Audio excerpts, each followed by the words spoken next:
Good morning, everybody. It is May the 5th, Cinco de Mayo, and I have returned from Maryland sheep and wool. The weather was great. The whole weekend we had really nice weather. I mean, it was a little chilly like in the evenings and stuff, but that's why I took a jacket with me. Like first thing in the morning, it was kind of cool. But other than that, it was like gorgeous weather for Maryland sheep and wool this year. And I was still tired. And I shouldn't because I didn't do any driving. I rode up there with my friend Janessa and her husband Aaron. They're my driving Miss Daisy. And so yeah, we and we had a lot of fun and good conversations talking about just we had just a good time. So let me get on with what you're waiting for, which is my Maryland sheep and wool haul. My voice is a little jacked up because of the pollen count is horrible. My nose is like sore from sneezing, and when I got back home, allergies got worse because of those deadly white flowers. My husband cut the grass, so he cut almost most of them down. But they're in other people's yards. Other people think they're pretty. I can't. Someone told me they're called Star of Bethlehem. Thank you very much. I can't stand them flowers. I usually don't have allergies, hay fever. It's usually, like cutting the grass. Take a Benadryl. And that solves that problem. Just hay fever. I used to just have hay fever type symptoms, just from dust, from like cutting the grass or being out in the garden. It's windy and dusty and the dust blowing in your face. And when ragweed pollen was about the only pollen that used to really bother me until we got here to Virginia. And though me and my son, we were just miserable. And yeah, let me leave those alone and get to what you want, and that is what I got from Maryland sheep and wool. So I'll start with the bag closest me, which is a big bag of fleece. So I'm gonna take the camera down. It'll let me, and I'll show you guys what I got. Okay, this is Panna. You guys saw her fleece from last year. I have a fleece from last year that I've been using a little bit here and a little bit there. And this year, she's an adult. She's a mom this year. And this is her fleece. So I've gotten her first fleece and her second fleece. So, yeah. And Santa is a caveat churro cross, I do believe. And you can see from the churro part of her, these long guard hairs. And then down the Cheviot part of her is very soft, short fibers close to her skin. And it has a decent amount of lanolin in it. And it was very well skirted, as you can see. It's very clean. But it's a gorgeous fleece. And I love these tips on the churros. And churro fleeces are very good felting fleece.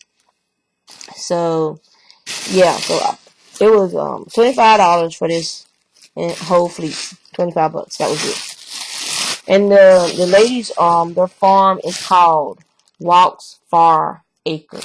Is the name of their farm.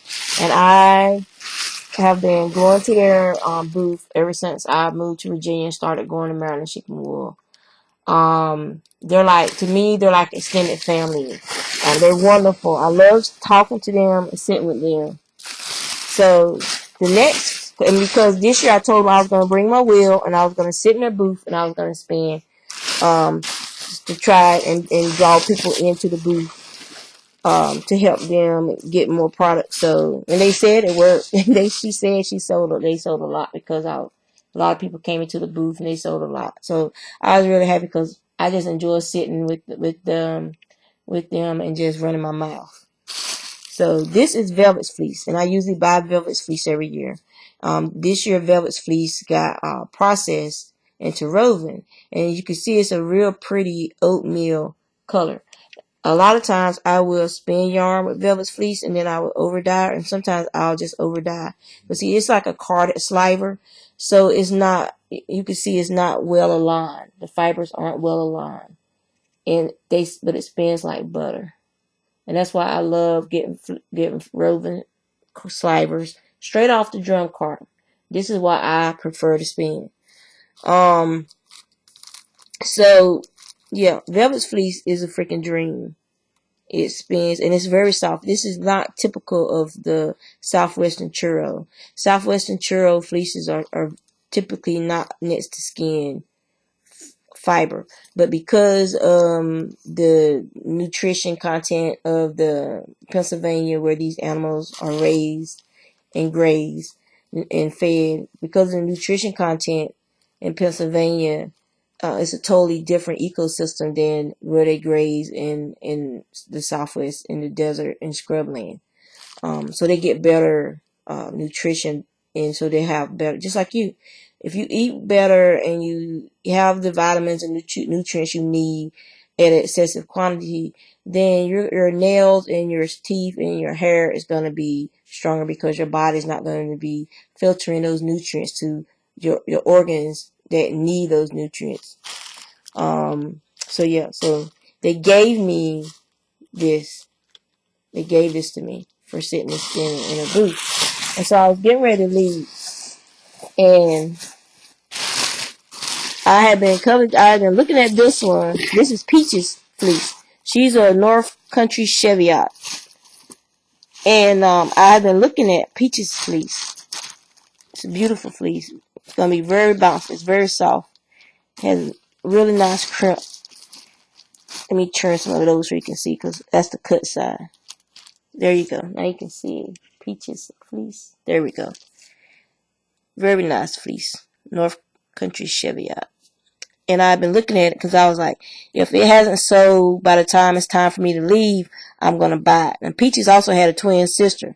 Her fleece had more luster than this one, and it had a tighter crimp. But I really like Peaches' fleece better. Very nice fleece. Very nice crimp structure. And very well skirted. It just has like these little teeny bits, and that stuff wash out easy. That's stuck in the lanolin. Because, like I said, they on the East Coast when it's warmer and greener, and they're free range, so they graze. But it's nothing that won't flick out or won't wash out when you get that lanolin out. And it has the yellowing is the lanolin, so it has a high lanolin content in these fleece. But yeah, they gave me this, and I was blown away. I was like, Lord, let me get up out of here before I start crying. Oh my goodness. So yeah. And let's see. Let's put that information in. Really big. Okay. I'm not probably churn out the bag to find what I'm looking for. Yeah. But it's not actually not that cheapy smelling. I mean, it's not as strong as, well, it's because then again it's an E. Not around. See, look at that. Can you see that? Let me try. I'm sorry, the camera stuff. It's hard to do it holding this. See that? Is that not gorgeous? North Country Cheviot. Is that not gorgeous? That washes out like that. And it'll be just as white as it is at this tip section. The whole lock. Except for like right here on the tips. The tips might be a little yellow, but that's fine. So yeah, so that was Walks for Our Acres. You can find them online. I will put their information in the description box. So if you, because they when I left, they may have had 1, 2, 3, 4, They might have had 8. No, they might have had like 6 or 7 of the churros left, and then they had a few of the churro blends left, the churro hybrids, and then they also had some co-op fiber that was brown. It was a brown fiber. The man who shears for them, he traded his shearing services for 2 of their ewes, the white ones. He traded them for Peaches and Peaches' sister, and they ended up with a bunch of his brown fiber, because in the co-op, some kind of thing where the collective or whatever they call it. So yeah, and they want white fleeces. They don't want the brown fleeces. So then I went to Jim's Turnstiles, and I tell you guys about him every year because I go there every year. And I'm gonna put the camera back up now because I can just pick stuff up now and show it to you. Let me get the cord out of the way. Alright. So I go to Jim's Turnstiles every year. And my goal at Jim's Turnstiles this year was to get a spindle and to get 2 shoulder sticks. And so here's the spindle. I don't know if you guys can see the color good. I might have to move it. Let me see. There we go. And my house is a little messy, so don't worry about that. If you got a problem with it, come here and clean it for me. I ain't been home all weekend. So, yeah. So that's pretty much true to color. It's a real pretty olive green, and then it's slate like a slate, and then it has some tans in it. And so, yeah. And it spins like butter, which is why I always go to his booth and buy his spindles. I do not own well, I do own a Spanish peacock spindle, or Turkish drop spindle, before they were famous. And then these are my shoulder sticks. One's cherry and one's walnut.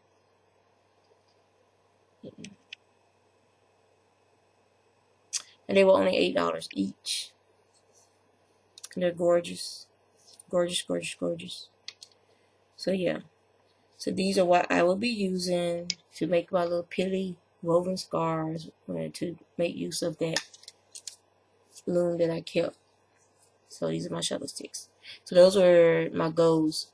Get velvet fleece, panel's fleece, spindle from Jim's Turnstiles, or Turnstiles. I think he just calls it Turnstiles now.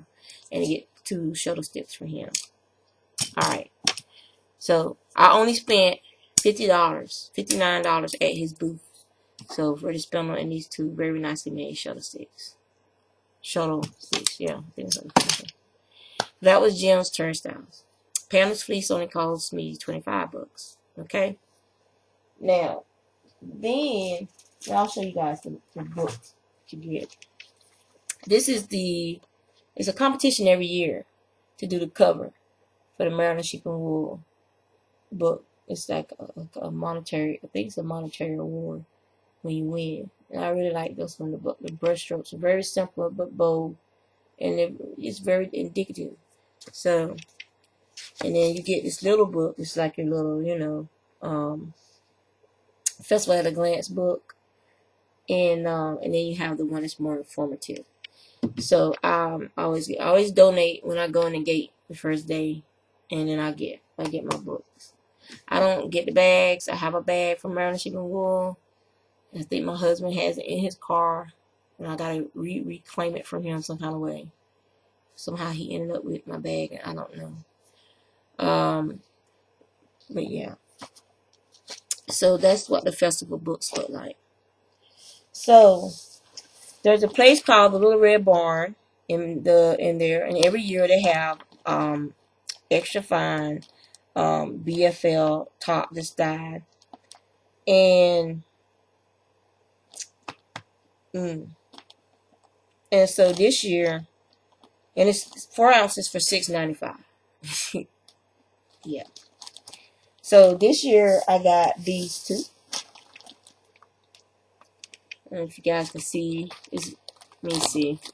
I might have to take it down so you can see the colors.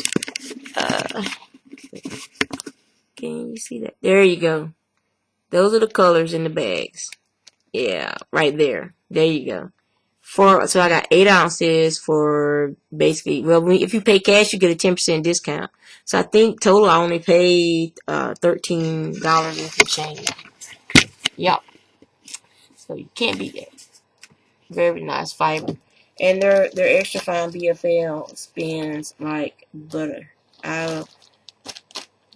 Next year, knock on wood, Lord willing, I plan to go there first.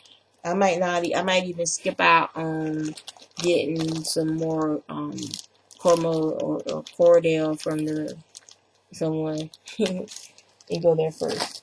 So, okay. Alright, now this skein of yarn is from Gail's Art, and it was their festival special. They have like they had like 4 or 5 rack, like it's like their display rack out front of their booth. There's like 1, 2, 3. It's like 5 down and 5 across hooks, and it had 5 colorways. That was their Maryland Shipping Wool special dyed yarn, just for Maryland Shipping Wool. Those colorways, and I got this one, this Cordell, and it's a 4-ounce braided woven. And did they give it a name? RA40 is the name, the colorway. And so this is, yeah, this is that skein. I really like the bold, rich colors. A lot of mine that I dye are darker colors, bolder, more saturated colors. And sometimes when you spin them, especially if you got white, they end up blending to like a pastel. But I really like colors like this. So yeah, this is like some serious inspiration going on right here. So that was those two. So like I said, because I paid cash, it was $12.72. So that's pretty good.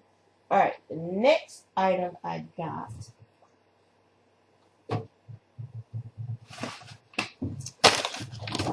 was thanks to Liz, the enabler. Thank you, Liz, for enabling. I didn't get one of the monster, her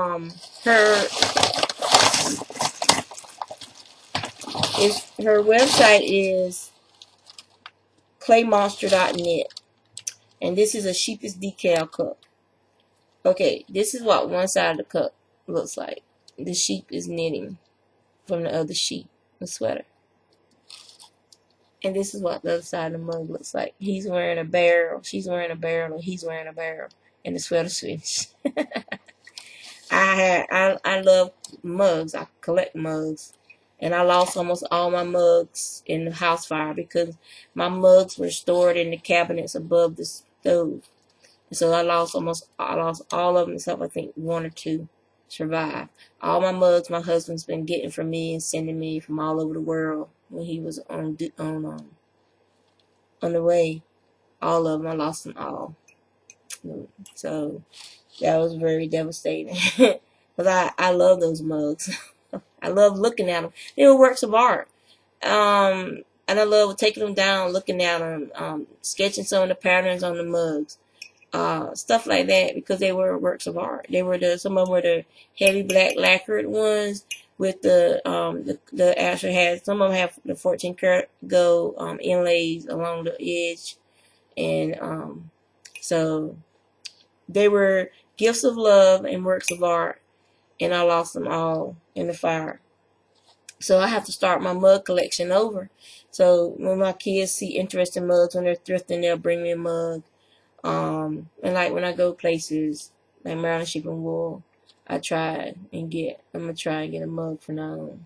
Cause I used to not even pay it any mind, you know, cause I had all these mugs, and I was just like, sometimes if something just struck me, you know, I was like, oh, I'm gonna get that mug, you know.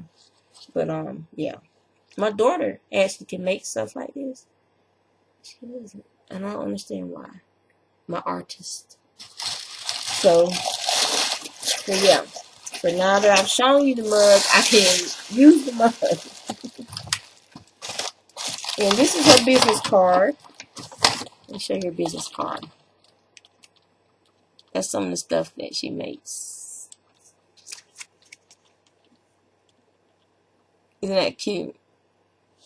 She has yarn bows, mugs. She has DPN holders.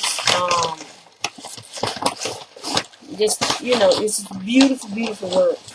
Beautiful work. So that was my mug. And then we have the last bag. And the reason it's in a big bag is because it's light and airy. So one lady was able to stuff hers in this bag. So the name, let me see if I can find the name. There we go.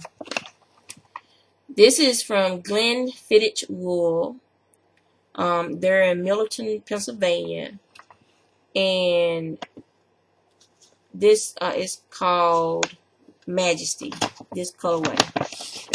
And you can't really see it. Let me see. Let's see. There we go. Okay. It is like some blues and some deep mulberry-ish, purplish color, and like sea green, some like turquoise. It's hard for it to show up on camera. Let me see if I can hold the camera up so you guys can see it better. Yeah, there we go. So this, and they had a knit sample of this, and that's why I got some of this. And I got a half a pound of this custom blend of fiber. And so then they also had this new one, and they didn't have a name for it. They didn't have a name for it. They had just picked it up from the mill on their way to Maryland Sheep and Wool, and they hadn't named it yet. And I was the first person to buy some of it, and I got a half a pound of this. And the lady said, well, what would you call it if it was yours? You know, I said, I'm looking at it. It's showing up more pinkish and fuchsia. It's actually more bright. It's more reds. Let me see. See, look. Yeah, okay. I hate this camera, holding the camera by hand. Oh yeah, and that painting on the wall, that's one of my daughter's paintings. Yeah, that's the stairway, entryway. Everything's backwards, I think, on this camera. I think it's like showing stuff backwards. But yeah, there you go. See, it's like some dark reds, some light reds. And that dark red is a blood, like a blood red. It's not really showing up. I wish y'all could see the actual colors. Like the colors. It sucks. Oh well. But you see what I'm saying. It's very pretty woven. And so she said, what would you name it? Because we haven't named it yet. She said, what would you name it? And there was this other lady standing there because her husband was had called, and he was like, what are you buying? Because I guess you can get it if you use the Square and the PayPal pay swipey things. It sends the receipts to your email. And I guess he was getting all these emails popping up from his wife shopping. But she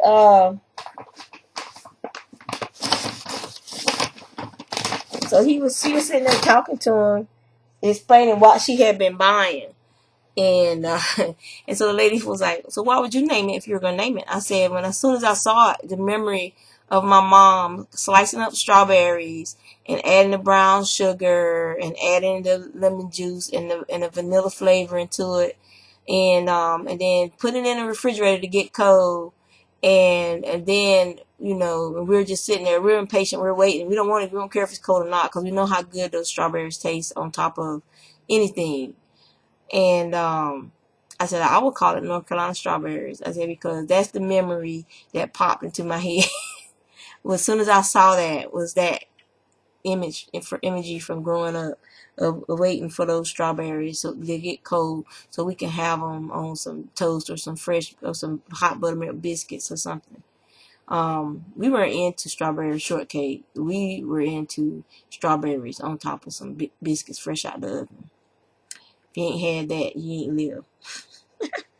And so, of course, I always go to their booth and get fiber. I was thinking about getting some more of their fiber out of Shetland this year, but I didn't. When I walked in, I didn't see it. Excuse me. They could have had it at another place in the booth, but I didn't feel like looking around. I was on a mission. I was to get an interesting braid of roving from them and get across the way to the Cordell lady and get some of the fleece before it got picked over, and then get my butt to the main barn so I could get into the Waltz Far Acre booth and start spinning. Okay, so here we have the fiber that I got from Misty Mountains booth, and it's a Polworth top, and it's Dizzy Lizzie's hand paints, and it's called Pumpkin Spice, and it's a 4-ounce braid. So I bought one braid from them. So I'm very proud of myself. I stayed within my budget. I actually had a nice little chunk of change when I came home. That'll be going towards paying the bill. I really enjoyed my trip this year. My roommate was Liz. No, not Liz. Jen Broad. And we had a great time. So next year we'll probably be roomies again unless my husband decides that he finally wants to go with the kids and stuff. And it's just a really great time. We had fun, you know, going at the festival. We don't stay up under each other when we go to a festival. We don't have to be like hip to hip. We go there together. We chat for a few minutes, and then we all disperse and go and do our own thing. So you don't feel pressured to be waiting for someone else, or, you know, or anything. You can shop at your pace, and you can get the things you came there to get. And if you're a new person, it's more fun sometimes to be by yourself because everything is new to you. And you don't have to worry about somebody feeling frustrated because I've been coming here for X amount of years and I really don't want to have to watch this. That's not something that I'm interested in. So, but for someone who's new to the festival, they're interested in everything. They want to see everything. They want to take their time. They want to take pictures and all this other stuff.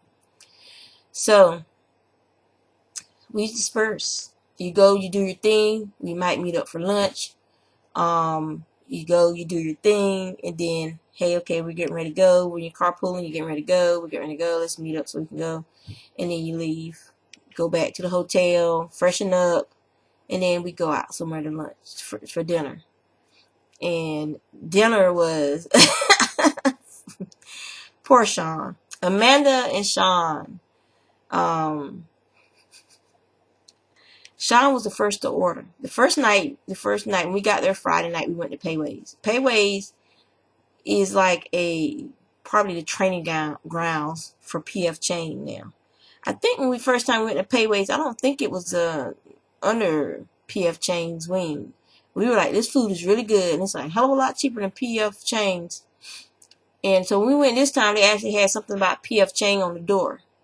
But the food and the prices hadn't changed. The food was still excellent and everything. So it was just whatever, PF Chang. Their food is still better than yours. And so Sean ordered first. We all sat down. They had made a long table for us. We all sat down to eat. There was like 9 of us, I think, 9 or 10 of us. And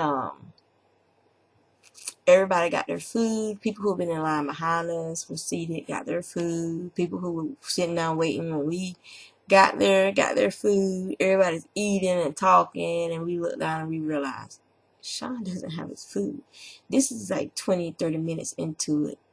So we stopped a waiter, they stopped a waiter, and we're like, He doesn't have his food. I'll go check on it, sir. I'll go check on it. He goes and checks on it and says, I'm sorry, apologize. I'm so sorry, sir. We're going to get the chef to get yours made right now. Da, da, da, da. Another 10 minutes go by. Now, Sean gets up, because most people have finished eating now. Sean gets up and goes over and speaks to the manager who was on the registers and stuff. And then let him know. And then they look at the time, they look at his receipt number, and then they're like, okay, you get your food for free, And so he comes back and sits down, and it's still like another 10 minutes before he gets his food. Everybody else has finished eating, so now we're sitting there smiling at Sean and watching Sean. But we all got some good laughs out of that. He's a good sport, and we all got some good laughs out of that. And we were like, oh, it's just a one-off thing, right? No. Saturday night when we went out to dinner, at the hotel we stayed at, it was a very nice hotel, very clean hotel, very well kept hotel. The only thing I didn't really like was the carpets in the elevators, but they were probably doing like a lot of remodeling and stuff in of some of the rooms. So it looks like carpentry stuff, maybe some like plaster and stuff. Maybe it just needed to be cleaned really well. In one of the elevators, the elevator was fine. So the tower we were in, our elevator, and so they had McDonald's, then Olive Garden, then Bob Evans, and then Fridays across the street from the hotel. Yeah. So we just walked across the street to Olive Garden. And we probably said it'd be 20 minutes. We were standing out there probably for 35 or 40 minutes waiting to be seated. But that was alright, because we were just running our mouths. And it was prom night up there. So there was a bunch of prom kids in there. So we were just watching their dresses and stuff and watching these kids. And there was this one girl had on this beautiful blue dress. And it was slightly sheer, not very, just slightly. She could have stood to have worn a short slip long enough to cover her behind, because you could tell she had on a thong, and you could tell she was very uncomfortable in this thong. So it was probably her first time wearing a thong, and she did not have the derriere to be wearing a thong. She was not a firm person. So every time she moved, it was like the wave going on under her dress. And I was just laughing and laughing. And you could tell she wanted to, she kept putting her hand like on her back. And you could tell she wanted to pull that thing out of her butt. And it was like, she is so uncomfortable. And I guess she didn't realize that her butt cheeks would be moving like that under that dress. Every time she walked or shifted, she jiggled a little. And she's like in front of us. And I'm just sitting there like, that rap song about the bag and the bell, something full of jello popped into my head, and I was just like, I was so freaking hyper and laughing so much, and that it was just ridiculous. And then you had girls that, of course, had the short prom dresses that aren't comfortable wearing short dresses, who are constantly pulling them down, trying to pull them down because they've inched up a little. If you bend over, God gonna see everything He made. That kind of short prom dress. I'm like, if you're gonna be that uncomfortable, why in the hell would you wear something like that? I'm all about being comfortable. I'm gonna be comfortable. I'm not a piece of meat on display. Even when I was skinny and cute and all this stuff, I'm not a piece of meat on display for nobody. I'm gonna be comfortable. I'm gonna wear stuff past my knees, because if I need to kneel down or bend down or whatever, I don't have to worry about somebody seeing my drawers. That's the best way to put it. Or seeing more than that. Which is, luckily the girl with the thong had on a very long shift. But yeah. So that's always I love people watching. But I don't understand why women put themselves through that. Some of the other girls had on very beautiful dresses. They had interesting designs. They covered them well. They covered their cleavage and stuff. And these girls had on comfortable shoes. They were beautiful shoes. Matched their dresses. Some probably dyed and matched their dresses. but they were comfortable shoes. These girls were the ones who were most at ease of all these other girls in the room. Those girls know what they like. They know how they like to display themselves, and their comfort was more important to them than being on display. And they were comfortable, and they looked more elegant. They weren't frustrated and flustered. They weren't tugging at their clothes because they didn't feel good in their clothes. Their feet weren't hurting. They weren't shifting their feet every 2 seconds because either the shoes just do, you may be flat-footed, but why are you walking around these high heels? If you're flat-footed, get a low heel and a different shoe. Get an insert. Get an insert cut to put in the shoe. Why would you be uncomfortable and miserable for one of the important nights of your teenage life? Why? Why put yourself through that? I'm just putting that out there. So yeah, so we people watched. We finally got seated. So we got seated. We had 2 waiters because our group was like nine people. And everybody ordered. They gave us the complimentary breadsticks and salad. The salad was banging though. It was very nice. And it had too many red onions in. I had to sit there and pick some of them out. When it came to mine, I just take the bowl and get out my salad, and I pick the onions and put them back in the bowl. And so, I got the peach tea, and it had a frozen slice of peach in it, and it was very nice. And I ordered the Parmesan tilapia with asparagus. Ooh, ooh, ooh. Yes, it was so freaking good. So freaking good. I was like, wow. It was like, I want to make some when I go home. So I might be, when I finish this video, I might be leaving and going and making a trip to get some tilapia and a couple of big things of some Parmesan and some butter. And yeah, I think that's what I'm going to do after I finish this video. Is go get that and then make it for the family. Get some asparagus. But the asparagus, the asparagus was lightly roasted, and it was like lightly salted. Very crisp and firm to bite, very nice. And but it didn't have any. This asparagus. It wasn't bitter, but it was good, but it wasn't as flavorful as I'm used to. It was, I don't know. Maybe it's the way that, how they keep it fresh, it's just sucking up all this water or something. I don't know. But it didn't seem that it was flavorful, but it wasn't what I'm used to in tasting asparagus. So yeah, so I'll make the asparagus my way. But it was very good. It was very good. I was very, very pleased. And so then everybody's got their food, everybody's eating, and we look down, and Sean doesn't have his food again. So the waiter comes, he asks about it. He ordered one of those, the pizza things they have at, it was a chicken one on these like chips or flatbread looking things they have. It's like, yeah, that's what he ordered. And so the waiter's like, I'll go check with the cook. So he goes and checks, and he said, oh, it should be another 5 minutes. 5 minutes came and went. 5 minutes came and went. 5 minutes came and went. And so the other waiter comes, and he's like, sir, you haven't received your meal yet?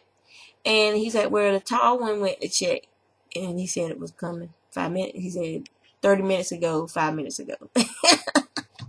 And so he's like, sure, let me go check. And so that guy leaves to go check, and then the other one comes back. He's like, the chef told me 1 minute. Everybody had finished eating now. We're watching Sean again. And so we wait and we wait. So the 1 minute goes by. About 5 minutes later, the guy comes back with the food, and it is so hot. Now he has to wait a little bit for it to cool down, because I mean, literally, it was right out of the oven. It hadn't had like that. Like sometimes they sit it for like that little 2 or 3 minute cooling period before they bring it out to the customer, because they don't want you burning yourself to death. But they literally brought his to him right out of the oven, and it's like sizzling. So now we gotta wait. So we waited until Sean ate what he wanted to eat. And so then, I mean, we're like just giggling and eating the food and having a good time and walking back across the street to the hotel. So while I was there, that night before we went to eat, I was sitting down in the lobby, spinning with a group of ladies from Ravelry called Sweets, Sweets, in case you're having trouble understanding me today. Sweets off the wheel, the spinning group on Rav. And I joined their group. I had a good time. They were curious about Spinolution products, but they hadn't seen one in action. So one lady, she was very interested about it, and she asked me, a lot of questions stuff. But like I told her, my wheel is modified. I modified my wheel because I'm spinning fast, and my yarn kept popping off the guides. And so I put small plastic washers around my guides at the top to keep my yarn from popping off. And then because my wheel is older and I'm always moving it and carrying it with me places and stuff, the knob where you pull it out to lower your wheel, because it's a travel wheel, so it closes down to lower and open it, the felt part on that was worn away. And so it wasn't as snug when it would close. It's not snug. And so my flyer arm was rattling and shaking a little bit. And so I took some more plastic washers and I took off that piece that you have to pull out in the spring. I took them off. I slid those plastic washers in there. I should have glued them together. That's what I should do. I'm probably gonna do that. Get me something out of plastic glue and glue those together so they'll be like a solid thing, so I can just push it down instead of having to try and get them all to jiggle down. You know that game where you got the little marbles in and you're doing like that. But I have to lean the wheel forward so all the washers slide forward, and then I can close the wheel. But they stopped the vibration, because that vibration was causing my belt to flap, snap, and pop. And I think that's why 2 of my belts broke, because of that vibration, because it was no longer a snug, tight fit. So yeah. And so I had a really good time knitting and spinning with you ladies. Thank you very much for the experience. I just had a really good time. So I'm sitting in the Walks Far Acres booth, and I'm spinning away. And I see this gorgeous head of hair starting to walk by. And I'm like, hey, Miss Pin Hook and Needles, come here. It was Marlena of Pin Hook and Needles. She been like, it was funny. She is the sweetest person. She is so sweet. And I like the stuff I had to show y'all. Now, it's not where I left it at. I don't know where I put it at. I was gonna show y'all her card. The card is so cute. It's a caricature of her and her daughter that I think her husband did. The caricature. No. Okay. Alright. These are my receipts that I keep for tax time. Because that yarn, most of the time I spin that yarn up, I end up selling it. So, did I not put it in here? Probably not. And while I was sitting out, the farm that I got the Cormo from is called Lavender Hills Farm. She is gonna be probably getting an Etsy shop soon, and her name is Jenny Doral. And Jenny is the sweetest person, and we had a great time talking. I know this is backwards. Oh, my stomach is growling. I need to eat something. Oh, why? Why does stuff have to be moving? I didn't move nothing. I know I sound like I'll have them when I'm doing my what do y'all call it? Stash enhancement.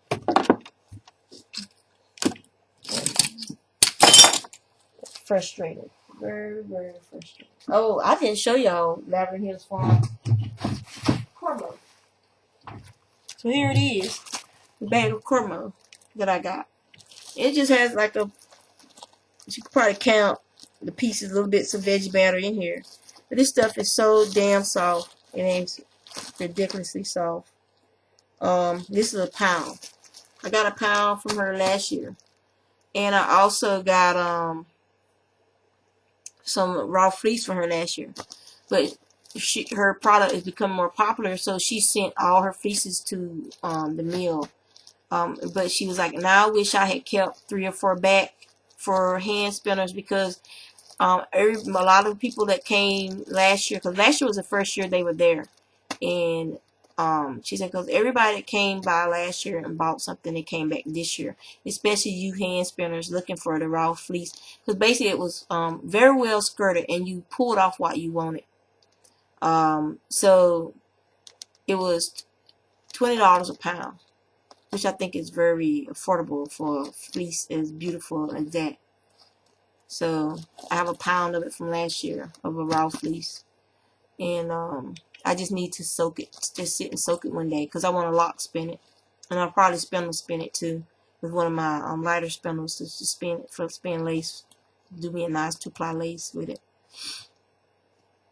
So yeah, so it's Lavender Hills Farms, and she'll probably be getting an Etsy shop soon.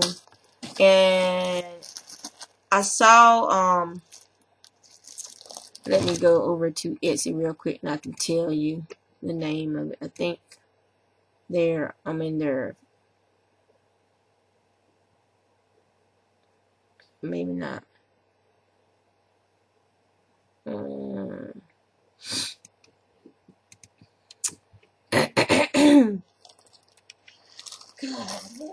I know I put that card there because I was like, oh, that way to be right there and I can show you guys and da da da. And it's not where I left it at. Oh. Frustrates me to no end. Frustrated. Maybe I'll stuff it in one of the books. Maybe. No. Maybe not. But there was another card I wanted to show y'all. I was sitting up under the tree taking a break, and there were a mom and her daughter there, and I got her card too. And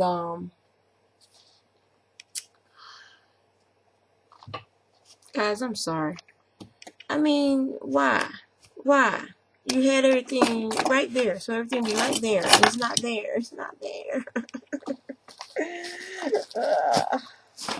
Frustrating. Frustrating. Camera. So yeah, I did take some video footage, and I did take some, like maybe 3 pictures. I really was not, it's not good video and stuff, but I'll probably put it up later, and I'm not gonna edit it. It'll be what it is. I just don't know what happened to those cards. Looking. Oh, hey, what's that?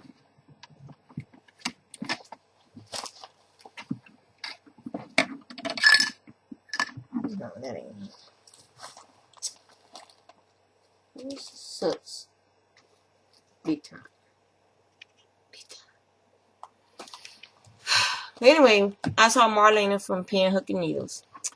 And in our hotel was one of the ladies from the Knit to Heart Pearl. Let me look at, see if I can find it in my subscriptions, and I can tell you. I'll check Rab first. Da, da, da.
No, that's not them. Not the Knit Two Together girls.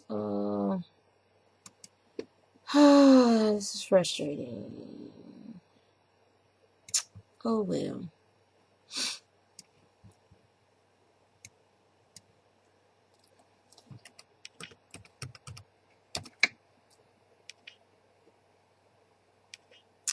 I got a button from her.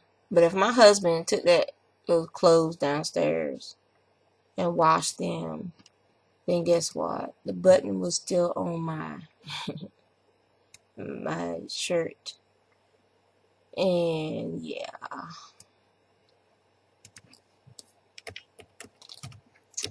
So it got washed, which means it might be ruined. So I really need to go look. And is that this? No.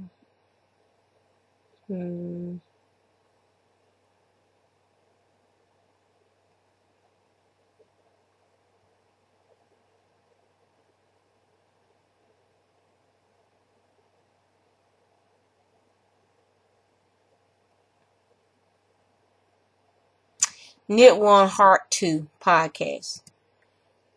She was in our hotel room. And let me see if I can.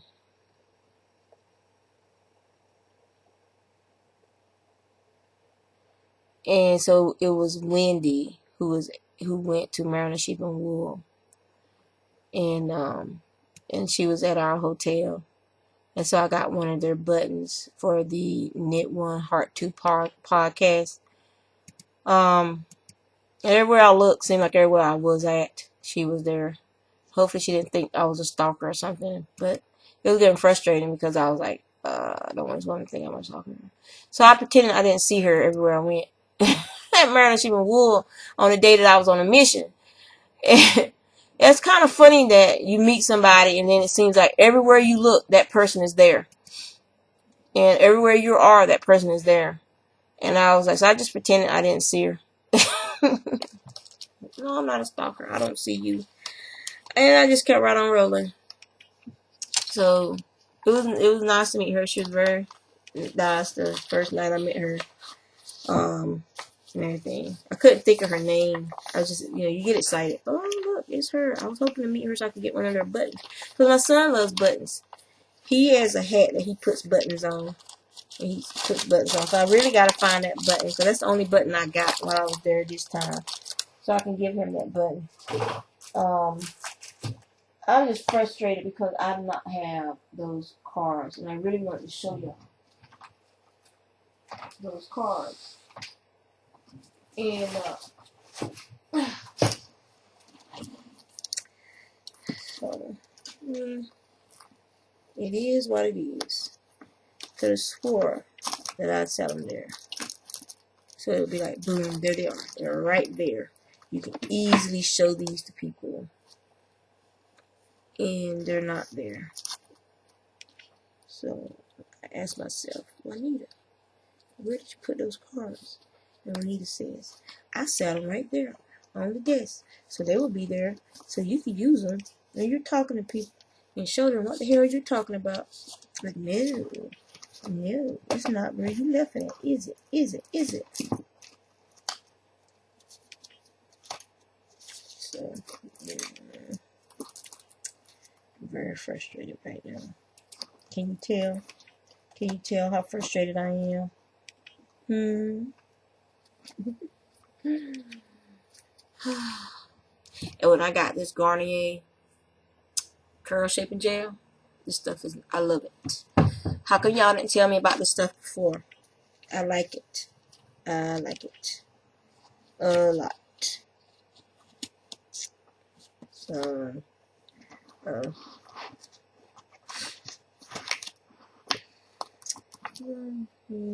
oh, okay. Is this it? Yes.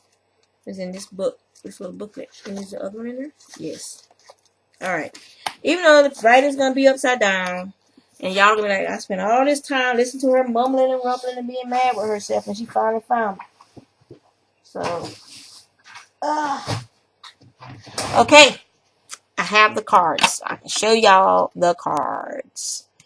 Alright, so this is Pinhook and Needles. Pinhook and Needles WordPress.com is their blog URL. And Lady Fronico, that's the mom, is the one on the left. And she is the one, I believe her name is Marlena. And she is the one that I met when I was sitting and spinning at Maryland Chicken Wool. Beautiful woman. She's tiny. She is frail. I was almost scared to give her a hug because I'm like, I might hurt this woman. So I had to be gentle. And then the young woman that I met her name was Anita Wentz, and her website is walnutfarmdesigns.com. I'm not sure if how much she has there right now, or if she has anything on it right now.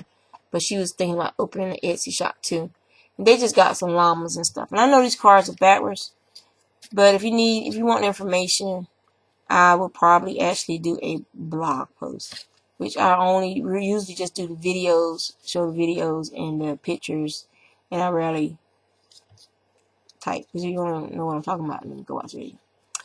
It's not showing up well on this video, but Thursday in my garden, I was leaning over because I let two of the kale flower and go to seed from last year. They survived the winter, so I figured, hey, you can reproduce all the hell you want to.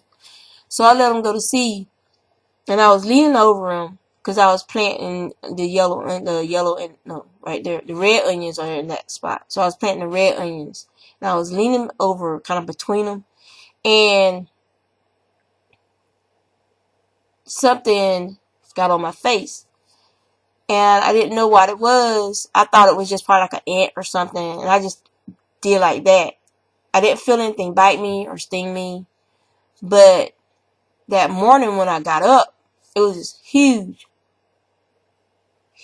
red, and it was like bright red, strawberry red blister there, and it had like a coating over it, like a yellowish green coating over whatever it was that bit me. And so I went ahead and I got I took and got some Q-tips and alcohol and peroxide and the Neosporin and I debrided the wound, got all that gunky stuff off of it, and then I peroxided it, and then I put some alcohol on it, and then I took the Neosporin and put the Neosporin over it.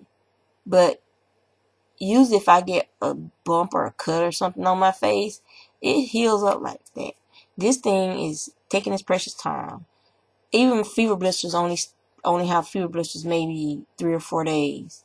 This thing is still there, and it's still, so I've been just keeping on with the regimen of, debride the wound and clean the wound, and then it's getting smaller, but it's just taking its sweet time. So I don't know what the hell bit me out there in the garden. Bad enough I have to deal with these damn flowers, but now I got something out there biting. So somebody said it could have been a small spider, and you just don't like its venom. Like, I don't like spiders, period. So this was a long video, and I'm sorry for wasting up with, well, not necessarily wasting your time. I'm sure some of you enjoyed spending so much time with me. I am such a lovely person after all. Lord, I love messing with y'all. But anyway, that is that. Now, works in progress. As you know, I finished the Shaylin shawl, and I gifted it as a Mother's Day gift to someone very special. Because that's what I do. Let me see if I can find some information for y'all.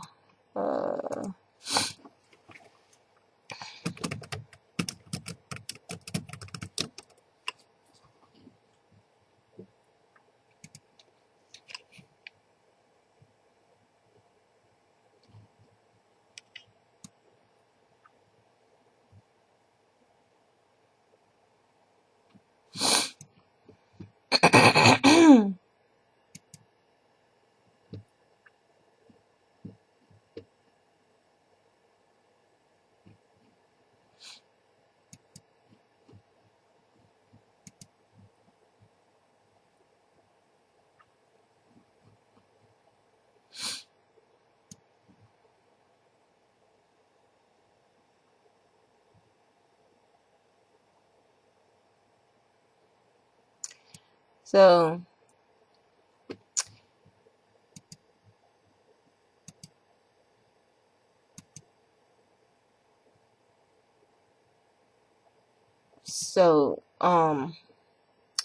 gifted it to the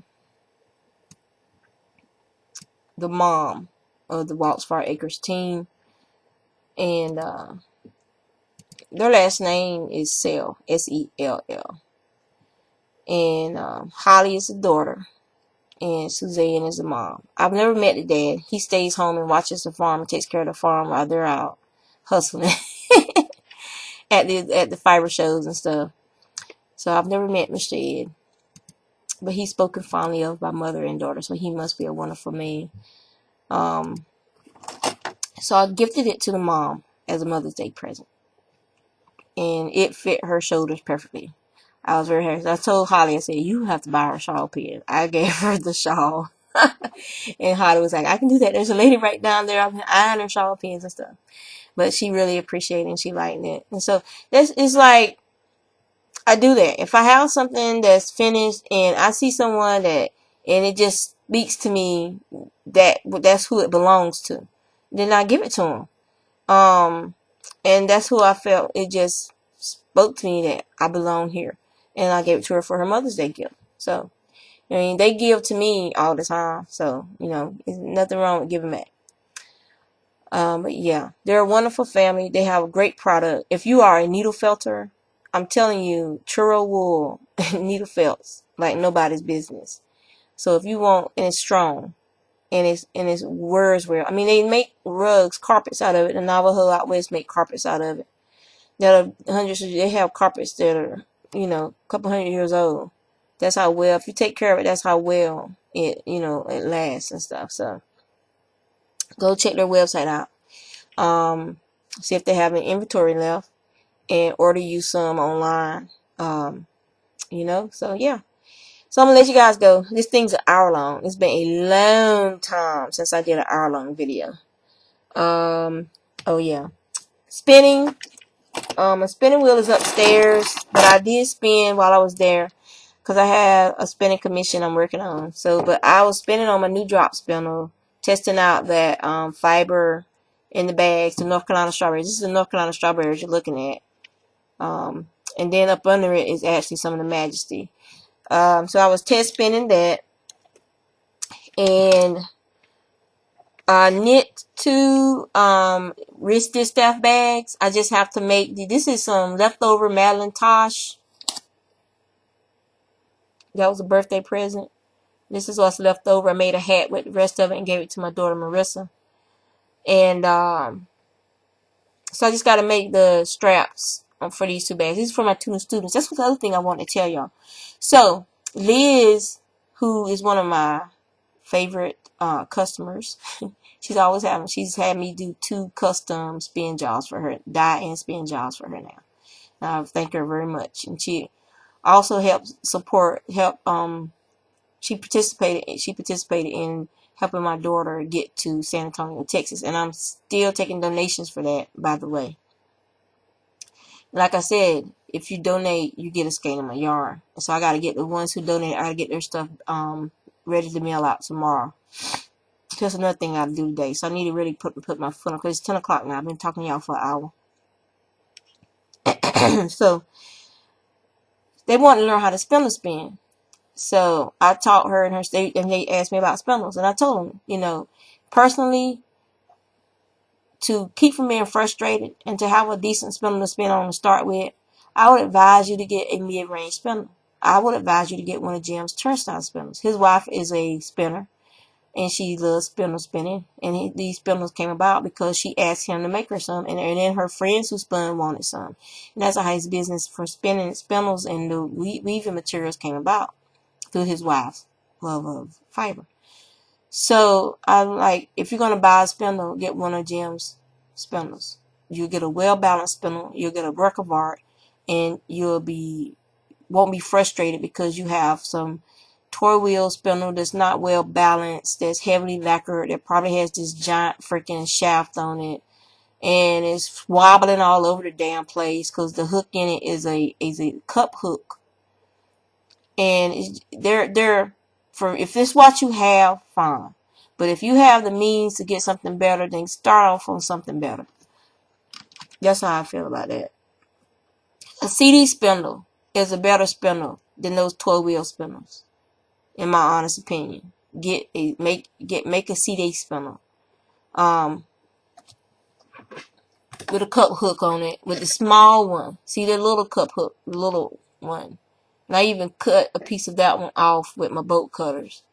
A CD spindle spins, look at that, it spins better than those 12-wheel spindles. I bought a 12-wheel spindle, and I took that sucker and I gave it away like a day later, and I made a CD spindle to spin on. So yeah. Now, and it was funny because her sister picked the one that's almost like mine. It was funny. But I think it was like 35, 40 minutes of me showing them how I spin and showing them how to draft their fiber and how to rejoin their fiber if it breaks, or if they need to, unwind the section a little bit to redistribute the twist. And I taught them using the park and draft method, which I have a video where I did for Chris out in California when she was wanting to learn how to spin, to do the park and draft and spin. So I showed them with the park and draft method. And I said, if you master the park and draft method, then you will master drafting your fiber. You'll be spinning a thinner fiber. And then you move to doing supported spinning, which is what you do. Supported spinning, which is what you do when you let your spindle hang and you draft while it's spinning. Suspended, not supported, suspended spinning.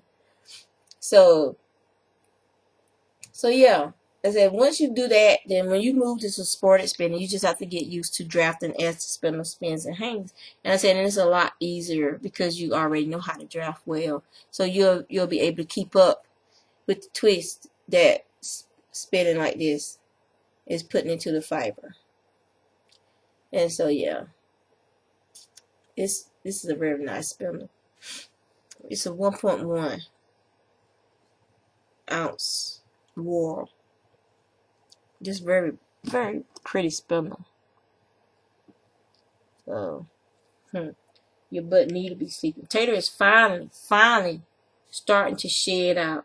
So this evening, because it's going to be hot today, so this evening I'm going to get his paraphernalia, and we're going to go out there and start doing his first brushing. So he won't be a miserable baby. But he doesn't like having his tail brushed. So I gotta go. I'm gonna go buy some hot dogs and some sausage dogs too, so I can get him. And I'm gonna buy some. No, I got some Benadryl, and give him a couple of Benadryl to get him a little loopy, so I can get to his tail. Cause I like to trim the hairs off his tail, and because his hair grows back fast anyway. So I like to trim it down, so I don't have to worry about it getting on mats and stuff. Cause he likes to play in water, and he likes to play and dig. He digs a lot, and yeah. But he's out there. He's just chilling. He's enjoying himself. He's out cold. So y'all take care. I'm gonna go run to the store and do whatever it was I said I was gonna go do. I done forgot now.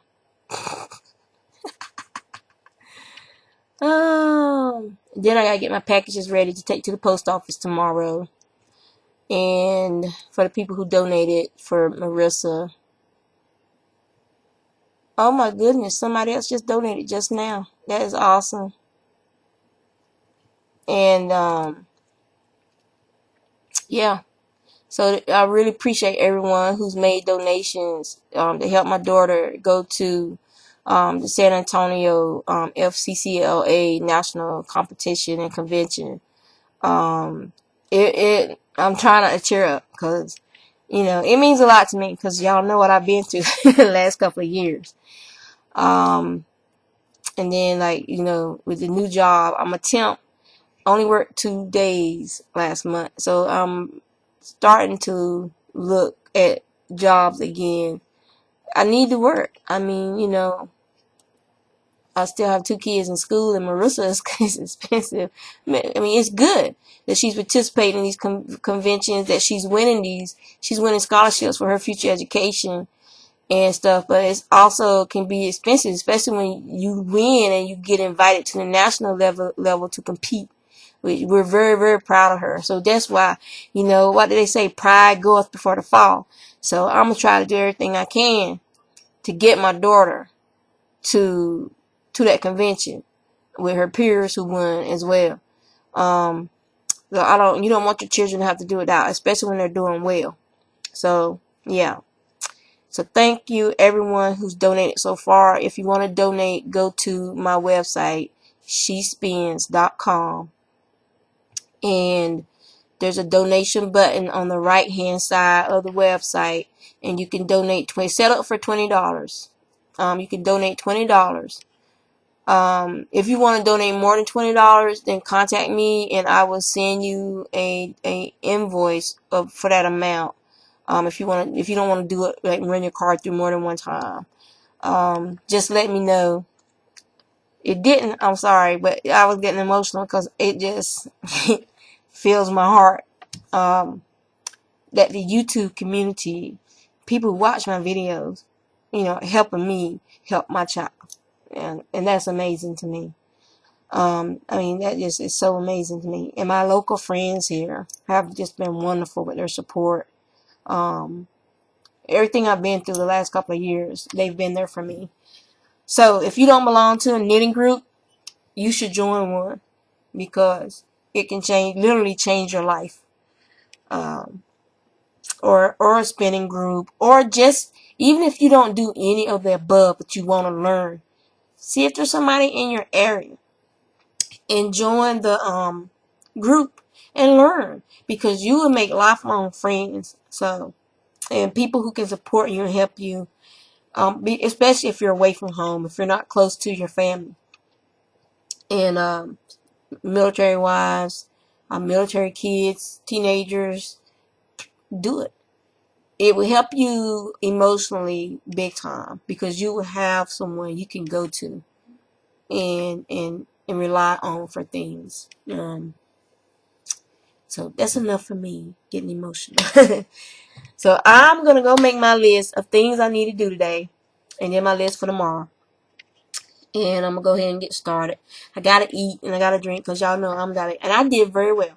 I did not eat any festival food, no festival sweets. The only thing sweet I ate while I was there was when we were riding the tractor down yesterday. There was a woman who got on. She looked Native American. She could have been mixed. She could have just could have her coloration, but she had the most pretty black hair with silver gray in it. I mean, it was gorgeous, and it was probably to her mid back or a little bit lower. And she had a scrunchie on her wrist, so I knew she was gonna be putting it up to keep it out of the way when it got hot.